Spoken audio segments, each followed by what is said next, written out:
everyone, so this routine is for someone who's maybe nurturing an injury or maybe post-op for the knee. So some basic things to consider doing first before you go full throttle in following a workout. So I'm going to have a chair here just to use.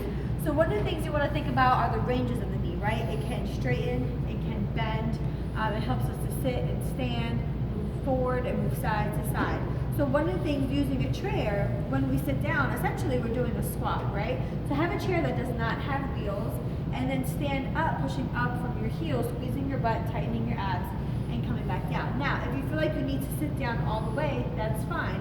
So we want to do a few of these to engage your glutes, squeeze your abs, as well as your thighs, strengthening the knee. Now, the progression is to kind of hover and then come back up. Or you can have something to hold on to for balance and come back up. But you want to feel the load in the thighs, engaging your glutes and your abs. You don't want to be coming here, feeling it in your knee. You want to make sure your hips and glutes are going back. So that's one of the exercises that you can start doing.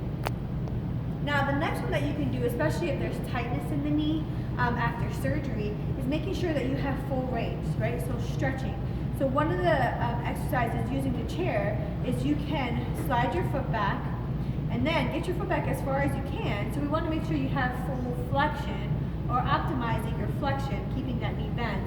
Once you have your foot as far back as you can, slide your bottom forward to get more of a stretch in the knee that you're trying to increase that bend or that flexion in that area. So again, you can, just to start over, slide your foot back as far as you can, keep the foot where it's at, and use your hand to kind of push forward to get that knee to bend a little bit more. Now the other thing that you can do is if you have two chairs, sitting here, working the opposite range, I'm sitting on one chair, prop my leg up on another chair, and let gravity just help that knee straighten, especially if you're having a hard time straightening the knee and you have a little bit of a bend. Prop the leg up, let gravity and the weight of your muscle kind of allow that knee to extend or straighten. So that's the second thing that you can do to work your range in your knee. Make sure that you have full range of flexion and extension. All right, the third exercise that you can do, now it's more of a functional position, meaning you're on your feet, on the ground. Make sure you have good base of support with good sneakers, not on a surface that's slippery. Use a chair. Think about the different motions that you do with your legs or your knees. So you go forward, you may go side, and then you may step back, right? So you're going to use this chair here, have it by your side. Think about a clock. So if we're going to start with 3 different positions, you're going to step forward, small bend, push back. Step to the side, small bend, push back. Step back, small bend, and come forward. So it's not a full lunge. We're not doing that. We're shifting our weight forward, a little bit of a bend, push off. We're going to shift our weight to the side. I have the chair here for support. A little bit of a bend. My butt and hips are going back. Push up. I'm not bending too much. Coming back, a little bit of a bend, and coming forward, okay? And then you can do that same thing on the opposite leg. So now, even if this is my leg or knee that I'm nurturing or rehabbing, if you will, now this leg has to provide stability, right? Even though my other leg is doing the dynamic motion, this leg still has to bear most of my weight when I'm in that moment of when I'm standing on that leg by itself. So you can do, I just did 3 patterns of forward, side, and back. You can do forward, you can go in between, kind of challenge. So it allows the muscles, all those little muscle spindles and fibers to engage to support the knee as well. We're keeping it very small. You don't want to feel any pain or discomfort in that area. All right, the fourth one that we can do, again, you're going to work the knee statically where it's holding your balance, and then also dynamically. So first I'm going to use the chair. You can add weight if you want. We're going to work, so even though the knee may be the area of concern, we want to make sure that we're keeping our hips strong, right? Because sometimes when there's an injury, the joints above or below will start to be affected because we're not using that area like we normally would. So the hip, so I'm going to show you holding on to, again, a chair, a countertop, something that'll give you good support. We're going to come out to the side, making sure you don't lean. So I'm leading with my heel, working those abs abductors, keeping my abs engaged. Again, you can add resistance by adding an ankle weight. So that's to the side. Now I'm going to go 45 degrees. So getting different parts of your glutes, muscles that are supporting the hip.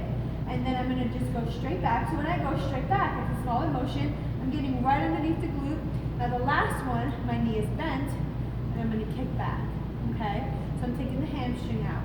So again, I have side, corner, straight back, kicking it back. Now, especially if this is the leg I'm nurturing, I'm going to shift my weight. Now this leg, I'm going to tighten my thigh, and I'm going to turn around so you can see. So this leg is still going to be working just statically for balance.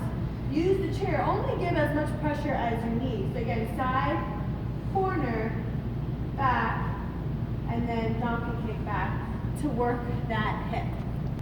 Okay, our fifth one that we're going to do, it's a different variation of a squat, or you can even use a chair for a sit to stand. I'm going to go a little bit wider. My toes are out, my knees are out, and I'm going to stand up, squeezing my thighs and my glutes. So again, you find that distance that works for you. Your hips and glutes are going to go back and then come right back up. So you can use the chair and sit.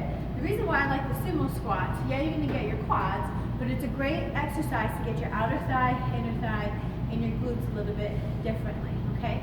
So those are 5 different exercises that you can start doing to help rehab that knee. Now this is an adjunct to what maybe the therapist or the doctor has already given you. They've probably given you some things laying down, seated. These exercises that I just gave you are ones where you're on your feet, on the earth, so you have that action, reaction, balance. You have to see where your body is in space, and the proprioception around the knees have to engage safely. So it would be more of an progression, if you will. Listen to your body, stay safe, always check with your healthcare provider. I'm here for questions if you need feedback. Now if you're wondering, well, how many reps, how many sets?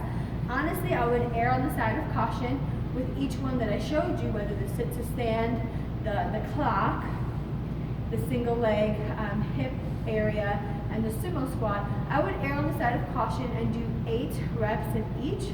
When 3 sets of 8 become easy, bump it up to 10. When 3 sets of 10 become easy, bump it up to 12.